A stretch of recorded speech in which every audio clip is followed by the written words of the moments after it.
السلام عليكم واهلا بكم في مطبخ ام احمد. هنعمل مع بعض الفطير المشلتت. العجينة كده هو الدقيق ورشة ملح والمية وبس.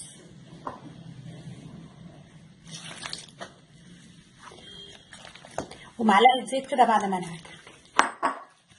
نعجن كده. أهم حاجة في الفطير العجن بتاعه.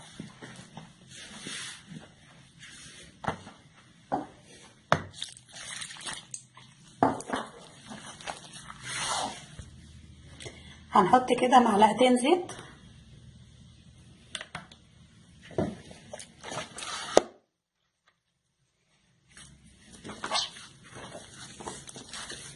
وهنعجن كده. أهم حاجة العجينة دي بتطول شوية، لازم تلفيها جامد كده. دي العجينة بعد ما عجناها كده. طبعا لو بإيديكي هتاخد وقت شوية معاكي كده، لأن بتاخد عجن كتير. ولو بعجن بالكهرباء مش هتاخد معاكي وقت كتير. وبنغطيها بشوية زيت كده ونسيبها ترتاح بتاع ربع ساعة ولا تلت ساعة، وبعدين نبقى نفردها مع بعض. ودي عجينة الفطير بعد ما ريحناها كده. شوفوا عشان هي ارتاحت بتفرد معانا ازاي. حطينا زيت تحتها عشان تفرد معانا كده.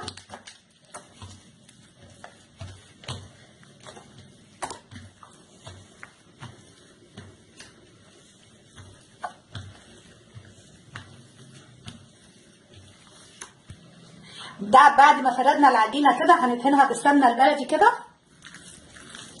كده.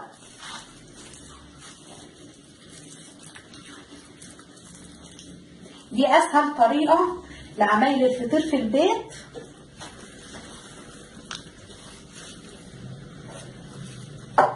نفردها بالسمنة كلها كده، وبالطريقة دي تتحكمي تاخدي سمنة قد ايه، كتير ولا شوية حسب ما انت عايزة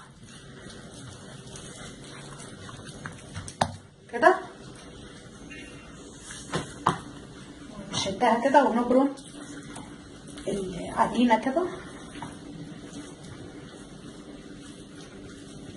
واحنا بنشد كده نشدها لبره، واحنا بنبرمها كده نشدها كده عشان تشد معانا كده.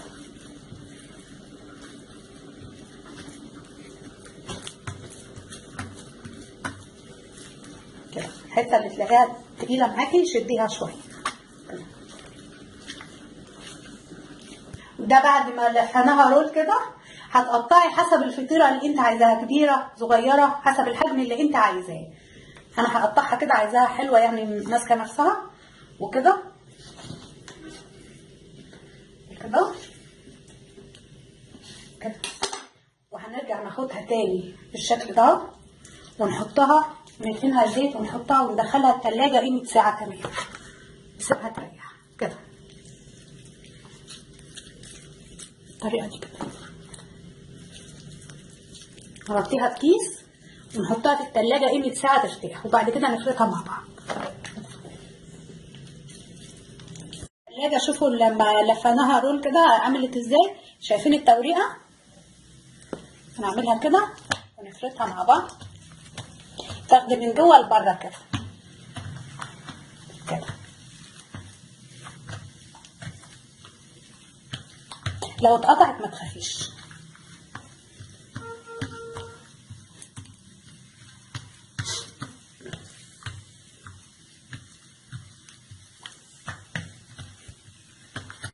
كده هنلمها كده كده كده اهو، ونسيبها تريح كمان 10 دقايق ونفردها في الصينية. بعد ما سيبناها كده ريحت 10 دقايق هنفردها كده في الصينية. دهنا صينية سمنة وهنفردها على قد ما نقدر نفرد خالص، نملى بقى الصينية خالص. بعد ما فردناها كده في الصينية هنحط عليها القشطة البلدي كده. ما تنفعش القشطة بتاعت السوبر ماركت، لازم قشطة بلدي. في الفطير بالذات لازم القشطة البلدي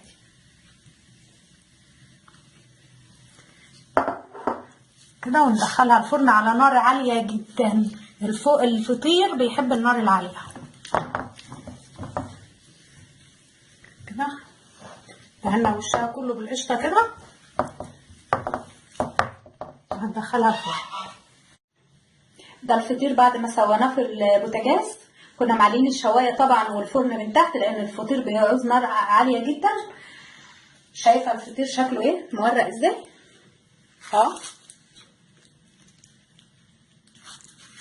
عملنا كل كميه الفطير دي بسمنه قد ايه؟ البرطمان ده كان مش مليان قوي كده، يعني ما خدش سمنه، يعني كميه بسيطه جدا، خد حوالي نص كيلو، لان البرطمان ده كيلو. وبالهنا والشفا، ويا رب تجربوه ويعجبكم، ولايك وشير، والسلام عليكم.